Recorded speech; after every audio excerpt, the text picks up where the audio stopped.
Excellency, friends and guests, thank you. Thank you for coming. And a special thanks to the Catholic Information Center and Father Charles, Mitch, and of course their team, and Father Arnie, who had such a large impact on so many of us here tonight. In fact, I think it would be hard to overstate the effect the CIC has had not just on many of us, but on this town in recent years. I also want to thank Jeremy and Liza, who actually do the work of the foundation, and Greg and Justine, and others who used to do that same work, and John Henry, and David, and Patrick, to name a few of our invaluable co-conspirators. And thank you to my mom and my dad, who taught me the faith, and my two oldest children, Philip and Maria, who are here tonight.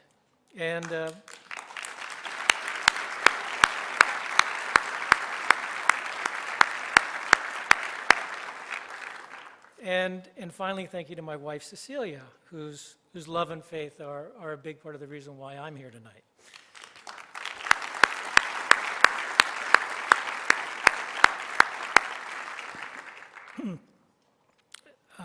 So when I think of contemporary evangelism, I think of focus. I think of the Dominicans, and I think of Jeff. Yeah.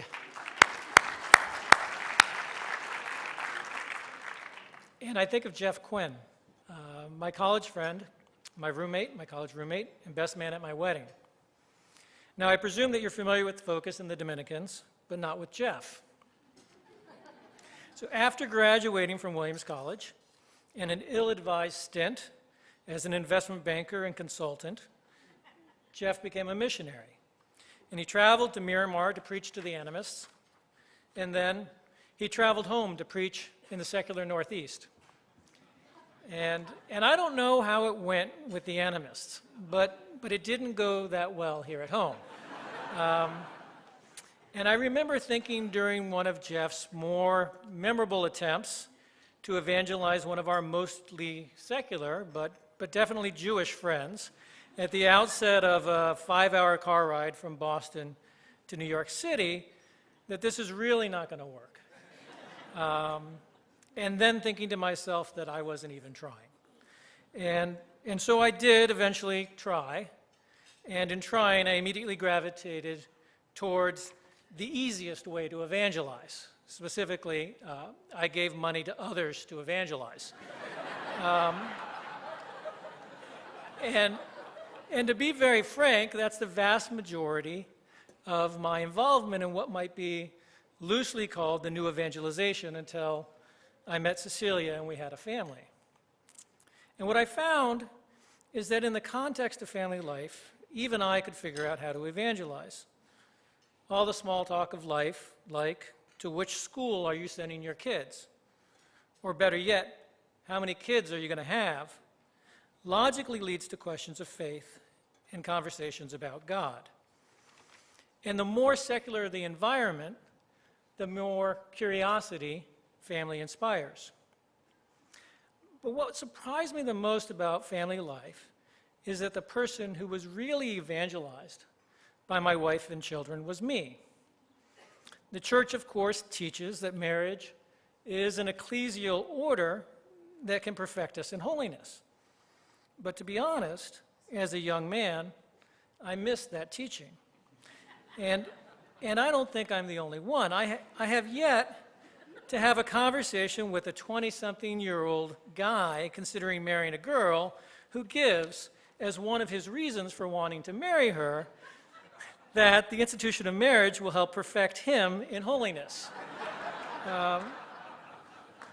Nevertheless, the crucible of family life will help convert him just as it has helped convert me. And I believe this is a much overlooked point. Even though I never imagined that family life would evangelize me, it did. Independent of our intentions, what we physically do with our lives shapes who we are and what we believe and the intensity with which we believe it. So if you do the right thing for not exactly the right reason, your action may still have a surprisingly positive effect on you. You meet a pretty woman, you fall in love, you get married, you're not planning on a conversion, but then it happens. This, I think, is not controversial. What is controversial is when the church becomes specific about what she means by marriage. Here I'm thinking of St. Paul VI's admonition that if we artificially sterilize our marriages, we are not just sterilizing our bodies, but that we risk sterilizing the sacrament of marriage more generally, as well as sterilizing the role of the family in the new evangelization. It is to this logic in particular that such a broad swath of Catholics objected. Now, St. Paul VI's encyclical, Humanae Vitae, was deemed so unacceptable because it made clear that regardless of why we contracepted, the practice itself had the potential to shape what we individually and society more generally believes about family, marriage, and God. What our itching ears wanted to hear instead is that we could contracept, but just not for the wrong reasons. In short, we wanted to be trusted to separate our faith from our practice, and as we all know, we effected this separation despite the church's teaching. Worse still, we remain largely unwilling to change, even though the past 50 years clearly demonstrates that we were wrong and the church was right. To be fair to the laity, with the notable exception of St. John Paul II, the church has not been eager to advance her teaching on human sexuality. And it's no mystery as to why. Church teaching about sex can repel as well as attract people. When a college friend of mine informed me that she was going to conceive a child via commercial conception, I made the best case I could, and I lost a friend. And when a high school buddy of mine stopped by New York with his wife on their way to interview a surrogate in Texas, I tried my best to change their mind. And I lost a friend and really upset his wife. So the church's hesitancy is understandable. On the other hand, there's a fundamental link between our current crisis of faith and our failure to form families. So while we are all deeply concerned about the church, we should all be equally concerned about the sacrament of marriage, of which our society is making a mockery. Take just one data point. Half of all Americans conceived this year will begin life with an unmarried mother. At birth, that number is just below 40%. But because abortion disproportionately affects the children of the unmarried, at conception, that same figure is just over 50%. Given that awful starting point, the good news, to quote Scott Hahn, is that if Catholics would simply live the sacrament of matrimony for one generation, we would witness a transformation of society and have a Christian culture.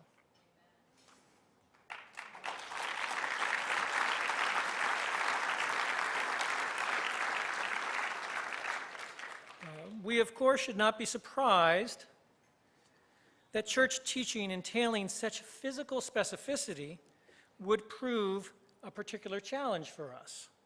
When Jesus taught that what God has joined, no man shall separate, the disciples' response was, if this is the situation between a husband and wife, it's better not to marry.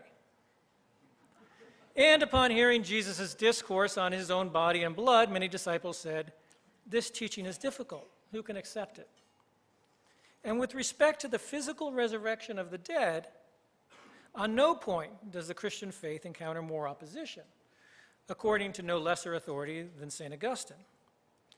The Church's very specific teachings about our bodies, which are at the core of our faith, have always been difficult for us to accept. But in recent years, as these teachings have come under sustained attack, we, the lay faithful, have seriously faltered in our own practice. Over the past 50 years, American Catholics have fully participated in the collapse of the family, shown an insufficient reverence for the true presence, and passively gone along with the dramatic spike in cremation rates. We are struggling with the very physical practices of our faith that have come under assault by a false ideology best described as Gnosticism. Now let me sum up the moment this way. By the time the government has decided that guys who claim to be girls should have access to the girls' locker room because they're really girls, you can be pretty certain that the Gnostic heresy is well advanced.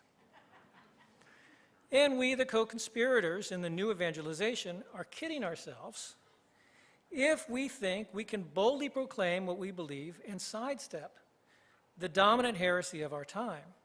To be successful, we have to be confident enough in our faith to confront the false ideology and heresy we face.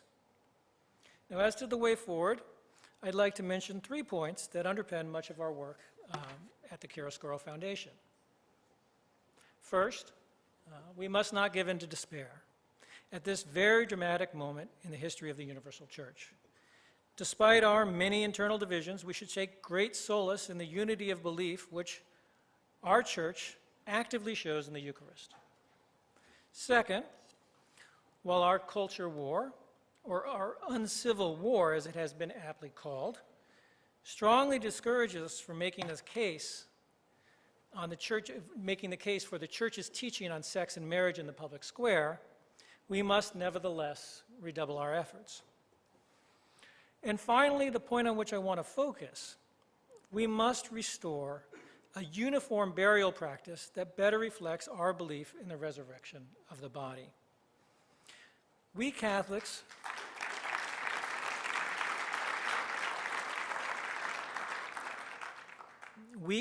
confess the truth of the resurrection of the body, yet we treat the rapid change in our burial practice as if though it were an obscure topic, totally tangential to our faith. That cremation rates in America have gone from 5 to 50% since the early 1960s, and that Catholic practice is broadly indistinguishable from the rest of society in this regard, strikes many as a non-issue. In fact, when I raise this point with other Catholics, I typically get 2 responses in this sequence. The first response is that there are many important things to focus on, and this is not one of them, followed by a visceral, emotional response that totally contradicts their first point. Now, I'm not claiming that our society is organized around an unconscious effort to deny and transcend death. Instead, I'm only making the point that our reflections about death have a profound effect on what we believe and how we behave. Furthermore, it is an equally modest point to claim that burial practice not only reflects, but also informs our belief with respect to death.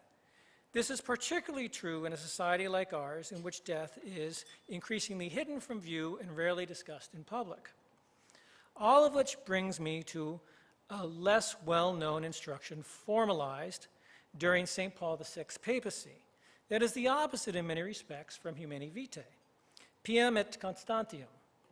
Just as Humanae Vitae taught that what we did with our bodies mattered regardless of why we did it, Piam et constantiam conceded the opposite with respect to burial practice. To be clear, Piam et constantiam was not so much a change in church teaching as a relaxation that allowed Catholics to be cremated so long as we did not choose cremation as a way of rejecting church teaching. To quote, "The procedure is clearly being advocated today, not out of hatred of the church or Christian customs, but rather for reasons of health, economics, and other reasons involving private or public order."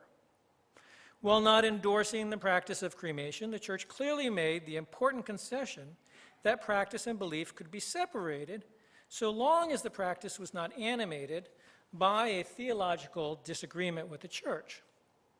So it was, for practical reasons, the church created a great space between her teaching about the body when it came to passing life on to the next generation and passing on to the next life. And with the passage of time, this exception has sterilized our burial practice in much the same way as our attachment to artificial contraception has sterilized our marriages. The church's equivocation on the point of burial practice is particularly regrettable given the aggressive Gnostic challenge we face today. For both marriage and death are two fundamental ways in which we physically reject the Gnostic heresy. The one flesh that God unites in marriage is the practical focal point of the Gnostic heresy, but the unity of body and soul in our life eternal is the most explicit rejection of the very core of Gnosticism possible. Moreover, it's no coincidence that the two practices have gone hand in hand since the earliest days of the church. The Corinthians famously struggled with both, and St. Paul forcefully rebuked them on both accounts. But interestingly, he made the strongest theological point when it came to the resurrection of the body. To quote, "For if the dead are not raised, neither has Christ been raised, and if Christ has not been raised, your faith is in vain." Interestingly, our law also connects the body in marriage and in death. In 2015, when we redefined marriage from the unitive sacrament that God created to a legal recognition of a romantic partnership, we did it by allowing a physical claim on the dead. That's the setup the Human Rights Campaign used in the Obergefell case. The husband claimed the dead body of his spouse. So in a very literal sense, we allowed the possession of the body in death to destroy the legal definition of marriage. And I'm sure the devil took no small pleasure in this detail of the case. Destroying marriage is a direct attack on the church, but doing so with a physical claim on the body in death reveals literally what the devil's after. The church's exception with respect to cremation also strikes me as ripe for debate, because the church appears not to have anticipated the situation in which we find ourselves today. This is to quote Patricia Snow, "Many who cremate do in fact hold positions that are contrary to church teaching on the resurrection of the body, but without realizing it." Finally, there is good reason to believe that a confident reaffirmation of the church's teaching against cremation would result in an actual change in Catholic burial practice. If there's any aspect of our faith on which the church has unique credibility, it is the resurrection of the body. I realize, of course, that for all of us here, such a reaffirmation of church teaching would be anything but abstract. For me, personally, this possibility makes me think again of Jeff, my college roommate and best man at my wedding. After a lengthy battle with brain cancer, Jeff died in 2013. A baptized Catholic, Jeff had left the church as an adult to become an evangelical. Now, I was unable to convince him to come back to the Catholic Church before he died. But I didn't even try, and he didn't even ask. I didn't have the words to make the case, but more importantly, we Catholics didn't have a sufficiently distinct burial practice to inspire his curiosity. What I needed in that moment is, I believe, what we as a church need today, a uniformity of practice in death that better reflects our collective belief that the whole of man is immortal, that there is a continuity between the body that dies and the body that is raised, and that this mystery is not merely something we say we believe, but is reflected in our own actions. If we Catholics collectively adopted this sign of contradiction in a society that desperately holds onto life as though there were no other, and increasingly attempts to assert control over the body in death, I am confident that we would generate an overflowing curiosity about our faith in service of the new evangelization. Thank you very much.